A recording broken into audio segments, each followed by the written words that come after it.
Disons à tous ces gens, ces prédateurs, quittez le continent africain que vous avez envahi en nous imposant une culture qui n'est pas la nôtre. Je vous demande de libérer le continent africain que vous avez enchaîné avec votre culture totalement basse. Et je m'explique. Alors, vous voyez, j'ai déjà entendu ce genre de discours enfantin. C'est un discours enfantin que tu relais, parce que ce n'est pas toi qui le dis. Moi, je te connais, Nathan. Tu relais un discours enfantin qui est souvent répété par des Occidentaux et leurs pions auxiliaires ici. C'est-à-dire quoi? On dit quoi? Voilà, vous utilisez le micro. Mais Nathan, ce micro, ça, ce n'est pas occidental, ça vient de Chine. Ça vient du Japon. Ça vient de l'Australie. C'est occidental? S'il vous plaît, arrêtez de nous considérer, parce que le problème c'est que dans votre subconscient, vous les suppôts de l'Occident, dans votre subconscient, vous continuez à nous voir comme on était au moment où vous êtes venus nous agresser il y a 2000 ans, 3000 ans. Non, on n'est plus à ce stade. Non. À l'heure actuelle, l'Afrique est en train de renaître. Et quand on parle de renaissance, cela signifie dans tous les sens. C'est-à-dire, renaissance sur le plan culturel. Parce que vous nous avez agressés, vous nous avez humiliés, vous nous avez chosifiés. Et aujourd'hui, nous avons été calmes.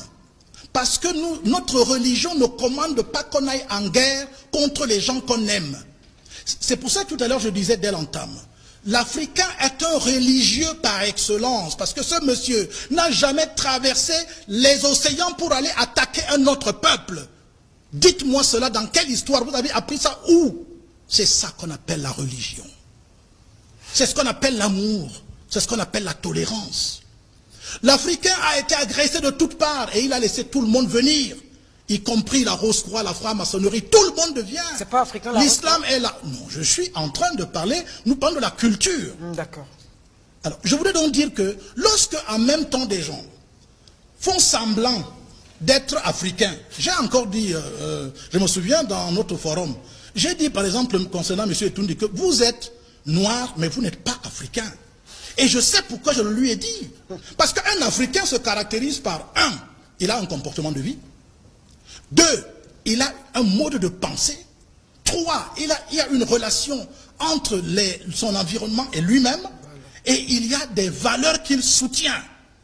Et or, ces valeurs sont aux antipodes de ce que l'Occident a voulu nous imposer. Alors, nous avons accepté cela parce que nous étions pacifistes. On est allé agresser personne. Et maintenant, nous disons à tous ces gens, ces prédateurs, quittez le continent africain que vous avez envahi en nous imposant une culture qui n'est pas la nôtre. Vous voulez chasser Dr Etoundi de chez lui? Je dis bien, je vous demande de libérer le continent africain que vous avez enchaîné avec votre culture totalement basse. Et je m'explique. Qui nous apporte les antivaleurs que nous avons actuellement aujourd'hui dans le monde? C'est l'Occident totalement décadente. Et je dis décadente parce que je sais qu'à un moment donné, l'Occident, après être venu apprendre en Afrique, à travers la Grèce, l'Occident a expérimenté la beauté, le bien, les valeurs suprêmes, à travers des personnes comme les Pythagore, les Platon qui sont venus apprendre et tout, et sont allés relayer ces valeurs, et ensuite c'est passé à Rome, et c'est arrivé aujourd'hui dans l'Occident actuel. Nous savons comment est-ce que l'Occident, à travers toutes les religions, que l'Occident nous a imposé, nous n'avons pas choisi, s'il vous plaît, d'être chrétien catholique. On n'a pas choisi. Ah bon? Non. Aucun Africain n'a choisi d'être chrétien catholique. Ou même musulman. Les gens sont venus avec les soutanes, des valises pleines de croix et de revolvers. Voilà ce qui s'est passé. Et d'épées. Et les épées. Nous n'avons pas choisi ça. On n'a pas choisi d'être musulmans. C'est les Arabes qui nous ont agressés. Donc, docteur Tuela est chrétien comme ça, il n'a pas choisi, il ne connaît pas l'histoire. Nous allons y arriver, chacun va tirer la conclusion. Je dis bien, nous n'avons pas choisi d'être rosicruciens ou francs-maçons. On n'a pas choisi ça. Ça nous a été imposé. À l'heure actuelle, l'élite dirigeante mondiale est franc-maçonnique et rosicrucienne. Tout le monde le sait. Et ça a été imposé à travers les néocolons politiciens. C'est ça, tout le monde le sait aussi.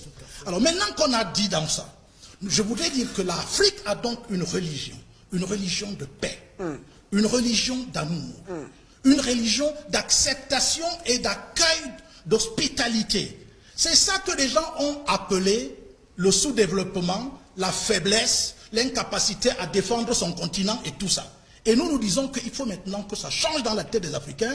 Sachez que vous n'avez pas besoin, vous n'avez pas été coupé de Dieu. L'Occident vous a dit que vous êtes coupé de Dieu pour vous exploiter. L'Africain n'a jamais été coupé un jour de la divinité. Maintenant, quand j'ai donc dit ça, je dis donc que notre religion est praxis. Notre religion est pratique de vie.